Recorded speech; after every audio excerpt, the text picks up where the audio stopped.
Ça y est, vous avez sciemment étudié vos compétences, votre disponibilité et vos possibilités avec discernement pour créer un projet d'adoption solide et valide pour plus ou moins 5 à 15 ans de votre vie, selon vos critères et vos choix. C'est magnifique, mais gardez toujours votre discernement et votre bon sens comme une priorité sur vos émotions. Choisir un chien, c'est choisir un contrat de vie, un partenaire. Restons pragmatiques. Les tableaux et les grandes théories, c'est bien beau, mais ça ne dit pas la vérité du terrain. Si on veut du discernement pur, sans le vernis marketing des éleveurs et le pâteau des refuges, voici l'analyse authentique. L'option A, le chiot d'élevage, une page blanche. Un chiot, ce n'est pas un objet mignon, c'est une base de travail saine. Pourquoi choisir un chiot d'élevage ? Zéro passif, c'est une page blanche. Pas d'erreur à déconstruire, mais une responsabilité immense. C'est vous qui programmez ses qualités et ses défauts. À commencer par la suite de sa socialisation, déjà commencé chez l'éleveur. Il a 2 mois, il est mignon, et vous avez 30 jours pour lui prouver que le monde humain est banal. S'il ne voit rien avant ces 3 mois, vous élevez un futur névrosé. Si vous y allez trop vite et trop fort en immersion, le résultat est le même, du gâchis.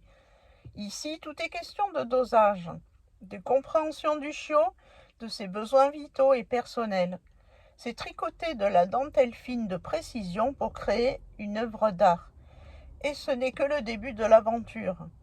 À vous de jouer en connaissance de cause et surtout en conscience.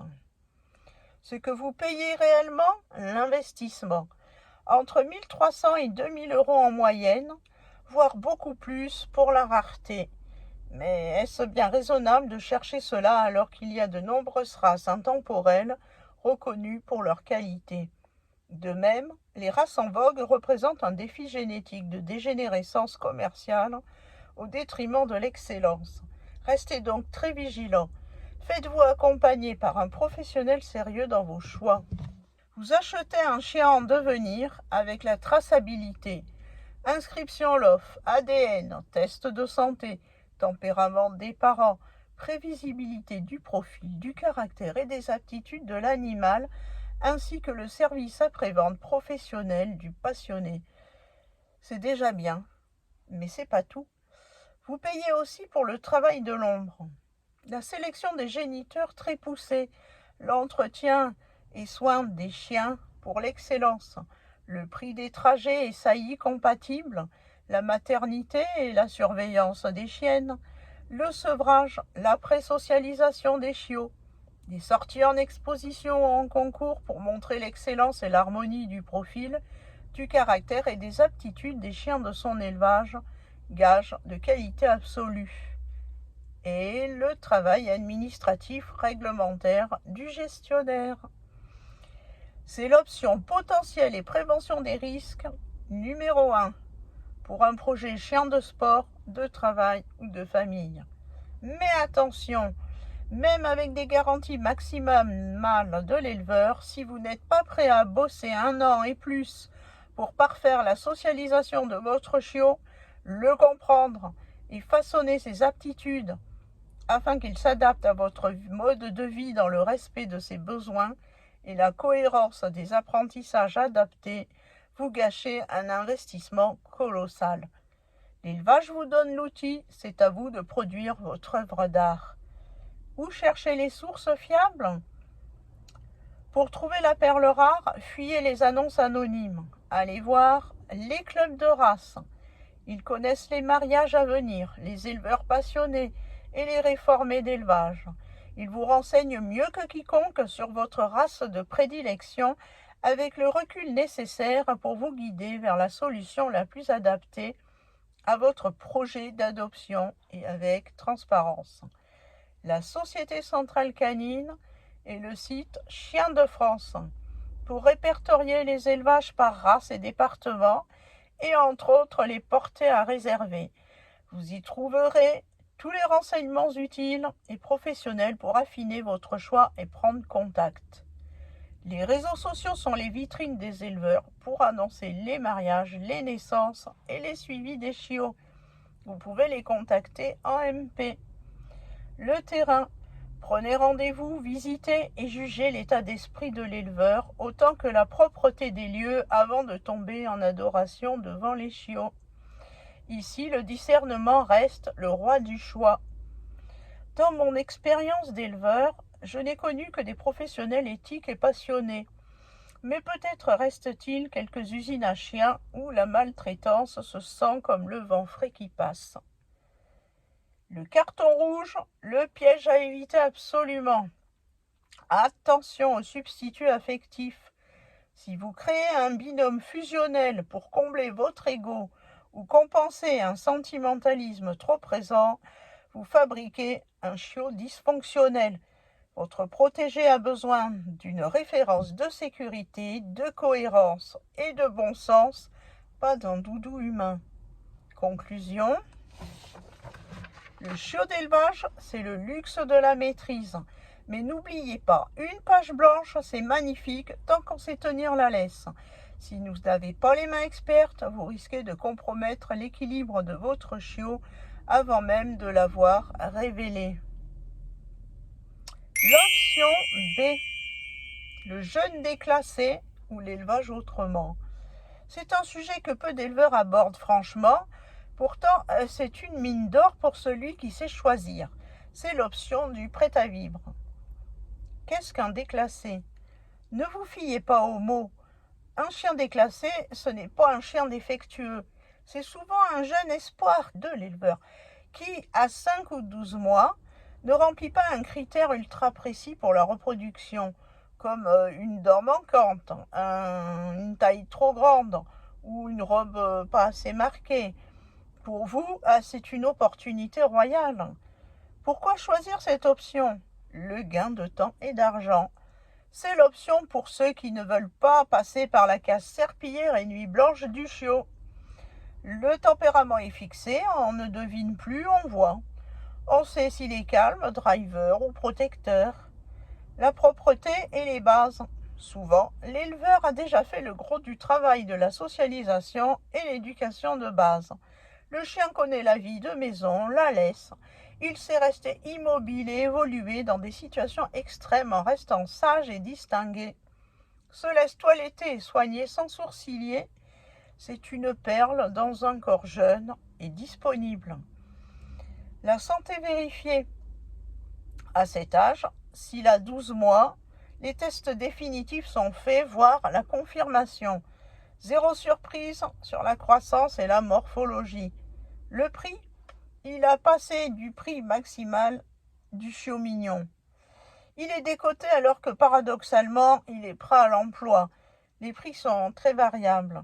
Je dirais à partir de 600 € pour couvrir les frais engagés selon la race et la qualité du chien.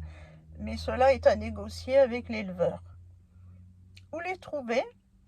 Ces chiens ne sont pas en vitrine, ils sont dans les coulisses. Appelez les éleveurs, demandez s'ils ont des retours d'élevage ou des jeunes qu'ils ne gardent pas pour la sélection. Les réseaux de race, beaucoup d'éleveurs postent des annonces sur leur page privée plutôt que sur des grands sites de vente. Mais parfois sur Chiens de France, qu'on a évoqué auparavant, le site des éleveurs, on en trouve dans les rubriques spéciales ou chiots à vendre. Le revers de la médaille. Attention, un chien qui a vécu 1 an en chenil peut avoir des lacunes de socialisation. Assurez-vous que l'éleveur l'a fait vivre en famille. Si le chien n'a vu que ses congénères, le passage en ville en sera un choc. Posez la question, comment a-t-il vécu jusqu'ici? Et c'est là que le palmarès de ses victoires en exposition n'est pas qu'une vitrine de prestige, mais la preuve que le chien a participé à des concours qui demandent une maîtrise comportementale d'excellence dans un contexte de sollicitation extrême et saura donc mieux s'adapter à votre vie. Le jeune déclassé, c'est le luxe de l'élevage sans les contraintes du chiot. Vous achetez un compagnon déjà fini ou presque, prêt à vous suivre partout pour un prix souvent plus doux que celui d'un bébé. L'option C, le réformé d'élevage, la deuxième vie. C'est le sujet le plus délicat car il touche à l'éthique de l'éleveur et au cœur du futur propriétaire. On passe du potentiel à la retraite bien méritée. Le concept, un chien clé en main. Adopter un réformé, c'est offrir une vie confortable à un chien qui a passé ses premières années à reproduire ou à briller en exposition. Ce n'est plus une page blanche, c'est un livre déjà écrit, avec son caractère, ses habitudes et sa sagesse. C'est l'option idéale pour ceux qui cherchent la tranquillité. Cela dit, à 6 ou 7 ans, le chien est encore dans la force de l'âge pour vous suivre dans vos escapades et partager avec vous le meilleur du chien facile. Attention, je parle ici des races classiques polyvalentes et nullement du chien de travail et de défense, du style malinois ou berger allemand, ou molosse, du type Amstaff, Canet Corso, Rottweiler, qui sont d'autant plus difficiles pour un néophyte qu'ils ont été élevés, entraînés au travail du ring, pistage et obéissance de haut niveau. Les avantages, la sérénité absolue. Pourquoi choisir un retraité de 6 ou 7 ans? Équilibre garanti. Le chien est posé, les bêtises de jeunesse sont loin derrière lui. La vérité sur la table, l'éleveur connaît ses moindres défauts et qualités. Il n'y a plus de devinettes sur ce qu'il sera plus tard et il est généralement stérilisé. Le prix, souvent cédé contre bon soin pour une somme symbolique, frais de stérilisation, c'est l'accès à une génétique de haut vol sans le budget du chiot. Où trouver un réformé? C'est une recherche de réseau et de bouche à oreille. Ces chiens ne sont pas en vitrine. Le contact direct. Appelez les éleveurs que vous admirez, même s'ils n'ont pas d'annonce. Demandez s'ils prévoient une mise à la retraite pour l'un de ces adultes prochainement. Les réseaux sociaux des élevages. Suivez les pages. Les éleveurs publient souvent cherche famille 5 étoiles pour la retraite de mon toutou. Ils choisissent eux-mêmes au coup de cœur. Les associations de replacement, les associations de protection de race ont une section dédiée aux adultes à replacer. C'est le canal le plus sécurisé. Fuyez les sites de dons entre particuliers. Un réformé d'élevage reste sous la surveillance de son éleveur. Si l'éleveur s'en fiche et le donne n'importe où, fuyez aussi.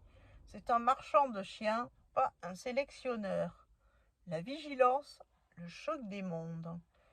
Attention au mode de vie précédent. Un chien qui a passé 6 ans en meute à chasser ou en structure pro ne connaît pas forcément la télé, l'aspirateur ou la solitude en appartement. La transition, vous devrez faire preuve de patience pour lui apprendre les codes d'une vie de famille exclusive. La santé, demandez le bilan complet de fin de carrière. Un bon éleveur honnête vous donne un chien révisé. Le conseil, discernement. N'adoptez pas par pitié, adoptez par affinité. Un chien réformé d'élevage a encore 8 ou 10 ans de vie devant lui. C'est un contrat de respect. Il vous donne sa fidélité absolue, vous lui offrez la fin de l'anonymat de l'élevage. Conclusion, le réformé, c'est l'adoption éthique par excellence. Vous récupérez les fruits des années de travail d'un éleveur dans un corps et un esprit déjà apaisés. C'est le compagnon idéal pour une vie plus sereine et complice. Option D. La cession entre particuliers ou l'accident de vie. Le concept, le transfert de responsabilité. Ici, on ne parle pas de chiens abandonnés en forêt, mais de chiens dont la vie bascule. Divorce, décès, mutation. Le chien se retrouve malgré lui au milieu d'un conflit familial ou désorganisation sociale dont la seule issue reste de lui trouver un nouveau foyer. C'est une source d'adoption très intéressante car vous récupérez un chien qui a souvent déjà vécu en famille, en ville et qui est éduqué. Les avantages, la transparence si on sait se poser les bonnes questions. L'avantage, c'est que vous avez le propriétaire initial en face de vous et pouvez lui poser toutes les questions qui vous semblent essentielles. Le tempérament réel. Le propriétaire peut vous dire si un chien s'entend avec les chats, s'il aboie quand il est seul ou s'il tire en laisse. Et pouvez vous rendre compte par vous-même de la crédibilité de ses réponses.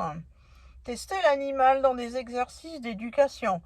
Sortez-le en promenade. D'essai, jouez avec lui si c'est possible. Ces tests permettent non seulement d'observer le comportement du chien dans son environnement réel et voir si une connexion est possible. C'est un devoir sacré qui vous est offert pour assurer un équilibre à votre future relation, ou vous décourager d'adopter cet animal trop inconvenable pour vous. Ça peut arriver. Attention au syndrome du sauveur, qui n'est absolument pas votre ami. Nous y reviendrons dans une prochaine vidéo intitulée « Accueil d'un chien adulte dans votre vie ». Le pédigré. Souvent ce sont des chiens de race avec tous leurs papiers que les gens ne veulent pas placer en refuge par sentiment pour eux. Le carnet de santé est complet, vous savez exactement ce qui a été fait, mais contrairement à l'éleveur qui doit protéger sa réputation, le particulier, lui, une fois qu'il vous a cédé le chien et la carte d'identification ICAD, il disparaît et vous laisse parfois les vices cachés à gérer. Où les trouver? Sur les réseaux sociaux, annonce type placement, cherche famille 5 étoiles pour mon chien, je dois m'en séparer pour cause. Les sites d'annonces en ligne. Attention, votre vigilance est prérequise pour trier le bon gré de livret, car c'est le tout venant des annonces. On y retrouve aussi bien un éleveur qui cherche à placer un jeune chien ou un réformé, que des particuliers qui veulent se débarrasser de leur chien et des escrocs du trafic canin. Attention donc aux cadeaux empoisonnés. Parfois, le déménagement est une excuse polie pour se débarrasser d'un chien devenu ingérable ou destructeur. Il est cédé gratuitement pour se persuader qu'on lui offre une chance, alors qu'on est juste en train de refiler son échec à un autre amateur. C'est récupérer une bombe à retardement sans mode d'emploi. L'aspect légal. Un chien ne se donne pas comme une table basse. La cession doit être officielle. Changement de propriétaire sur le site donc de l'ICAD, l'identification par puce du chien. C'est votre seule garantie juridique. Ne pas oublier que tout comme un chien d'élevage, le particulier est tenu de fournir des documents en règle. Certificat de santé pour cession, carnet de santé à jour et ou passeport, certificat de naissance s'il est inscrit au LOF et facture si des frais sont engagés. Ne vous faites pas avoir. Mon dernier conseil, ne cherchez pas un prix, ne cherchez pas une proximité géographique, cherchez une éthique. Un chien va partager votre vie durant 15 ans. Prenez 15 jours pour réfléchir à l'endroit où vous allez le chercher. À vous de jouer et surtout, gardez votre discernement. L'option E. Le chiot porté-fenêtre, l'accident de 2 rencontres. Ah, le fameux chiot de gouttière, ou le fruit de l'accident de clôture. Là, on quitte le monde de la sélection pour entrer dans celui de la loterie intégrale. C'est l'option la plus courante, mais souvent la plus risquée par manque de discernement. Le concept de la roulette russe canine. C'est le chiot né du hasard. La clôture était trop basse, ou le voisin a voulu faire une portée pour le plaisir. On ne parle pas de sélection, on parle d'improvisation. C'est l'option la plus économique à l'achat, mais potentiellement la plus chère sur le long terme. Les risques, le revers du pas cher. Ici, vous avancez à l'aveugle avec une génétique inconnue. Pas de standard, pas d'ADN, pas de dépistage de tare génétique. Vous ne savez pas ce qui va pousser dans 6 mois. Le caractère et les aptitudes du chien en devenir sont aléatoires. C'est un mélange d'instincts qui peut s'avérer exceptionnellement robuste et affectueux, comme difficile et ingérable. La présocialisation primordiale n'a sans doute pas été apprise si les chiots ont grandi dans le fond d'un jardin ou d'un garage. Vous récupérez un jeune animal déjà en retard sur la vie. Où les trouver? Le terrain du particulier. C'est le royaume des petites annonces. Sites de dons de vente pour particuliers, style Le Bon Coin ou les groupes Facebook locaux. Le bouche à oreille. La chienne de ma tante a fait des petits. Attention à la loi. En France, même un don de particulier doit être déclaré. Le chiot doit être identifié par Pussycat et avoir plus de 8 semaines. Et généralement primo-vacciné et déparasité, assorti d'un certificat de cession vétérinaire. Si ces paramètres ne sont pas avérés à l'adoption du chiot, la transaction est illégale. Ne vous faites pas avoir. Le conseil, discernement. Si vous craquez, ne regardez pas le chiot, regardez les parents et la condition de vie. Si la mère est craintive ou agressive, fuyez. Si le lieu est sale, fuyez. Vous ne sauvez pas un chien, vous alimentez l'irresponsabilité, qui mène tout droit au refuge quelques mois plus tard, quand le tempérament devient ingérable. Si vous n'avez pas l'œil d'un expert pour détecter les signaux faibles, c'est un pari risqué. L'imprévisibilité génétique n'est pas un cadeau. Adopter un chiot par hasard, par gentillesse, c'est condamner son futur à une éducation à haut risque où le sentimentalisme finit toujours par s'épuiser. Conclusion, l'accident du voisin, c'est l'option surprise. Ça peut donner le meilleur chien du monde, comme un cauchemar vétérinaire et comportemental. À ne choisir que si vous êtes prêt à assumer l'imprévisible. Option F. Le chien de refuge ou repêchage de l'accident. C'est le terrain de l'émotion, mais c'est là qu'il faut injecter le plus de discernement pour éviter que le sauvetage ne tourne au drame. Le concept, l'héritage de l'irresponsabilité. Le refuge, c'est le terminus de tous les choix qu'on a vus avant. L'accident du voisin, l'achat coup de cœur non réfléchi ou le chien qu'on n'a pas su éduquer. Adopter ici, c'est donner une seconde chance à un chien qui a été victime d'un accident de parcours humain. Avec souvent un passé mystérieux, vous récupérez un animal avec un bagage.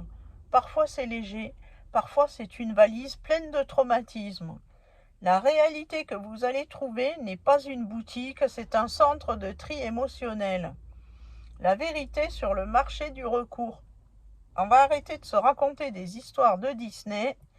Quand vous cherchez un chien en dehors du circuit de l'élevage pro, voici la réalité mathématique de ce qui vous attend. 70% de bâtards de clôture et de rebuts. C'est le résultat des amours de Médor et Marquise ou de races instables produites par des amateurs.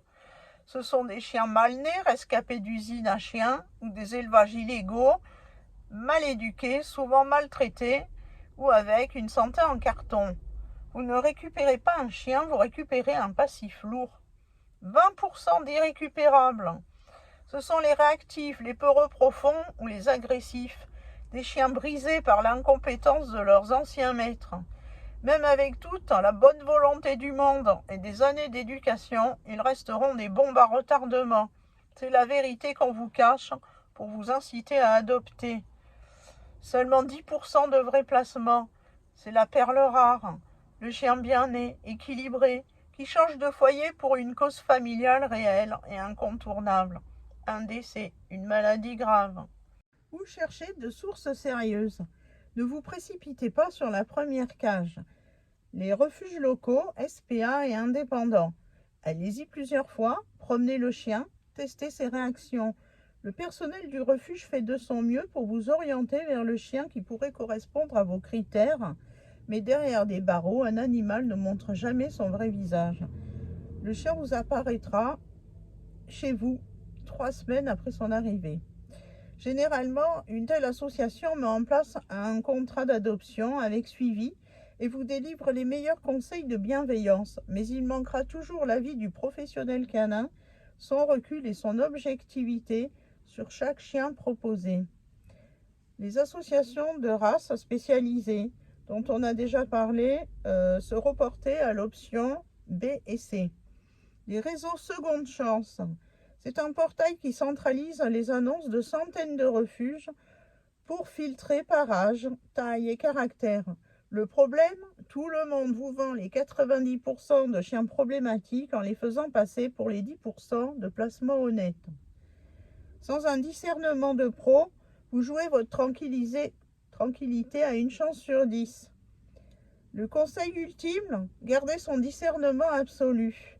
Vous l'aurez compris, le refuge n'est pas une boutique de bonnes actions, c'est un centre de réhabilitation qui demande 10 fois plus de rigueur que d'acquérir un chiot dans un élevage sélectionné. Si vous vivez en appartement et que vous craquez par compassion sur un chien de chasse traumatisé, vous allez vivre tous les deux un enfer. Un sauvetage réussi, c'est quand vos modes de vie correspondent, nullement quand vos peines se rencontrent. Adoptez avec votre réalité, vos compétences et votre conscience, pas avec votre pitié. Option G, animalerie et salon de chiens, le supermarché du vivant. Le concept de l'achat-pulsion. Ici, on est à l'opposé du discernement. Tout est fait pour déclencher l'achat d'impulsion, la lumière, la musique et surtout la petite bouille derrière une vitre ou un parc en plastique. On vous vend un produit, pas un partenaire de vie. La réalité, l'interdiction et ses contournements. Les animaleries, depuis 2024, la vente de chiens et chats en animalerie est interdite en France pour limiter l'achat impulsif. C'est une victoire, mais attention, certains commerces jouent sur les mots ou se transforment en point de retrait. Le salon du chiot, c'est la foire fouille de la caniculture. Des centaines de chiots venus de partout pour un seul week-end. Le stress est à son paroxysme.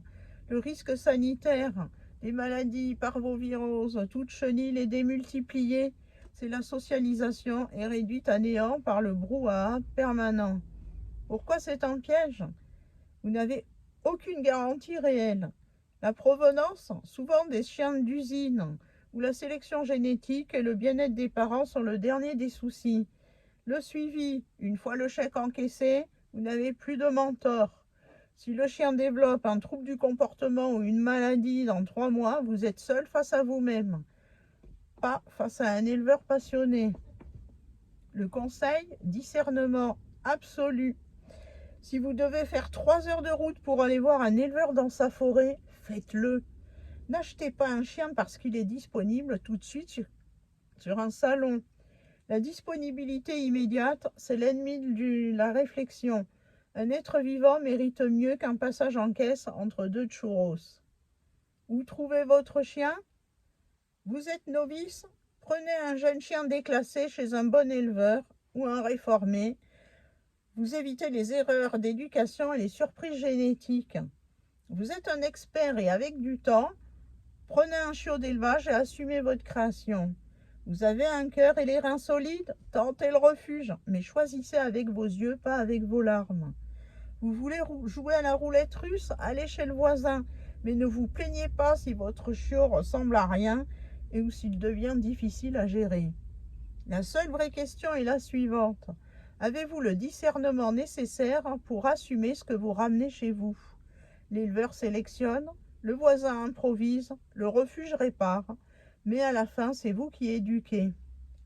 Peu importe la porte d'entrée, le seul échec moral est de ne pas assumer le résultat. Le bon sens, c'est de choisir l'option qui correspond à vos capacités réelles de patience et de gestion de l'imprévisible, pas à vos fantasmes. J'espère que ces réflexions poussées vous aideront à y voir plus clair et surtout à comprendre l'enjeu primordial pour trouver en connaissance de cause le lieu d'adoption de votre futur compagnon, celui qui partagera votre vie durant de belles et longues années de plaisir partagé.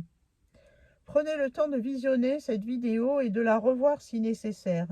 Elle est conçue pour vous donner les clés concrètes et immédiatement utilisables.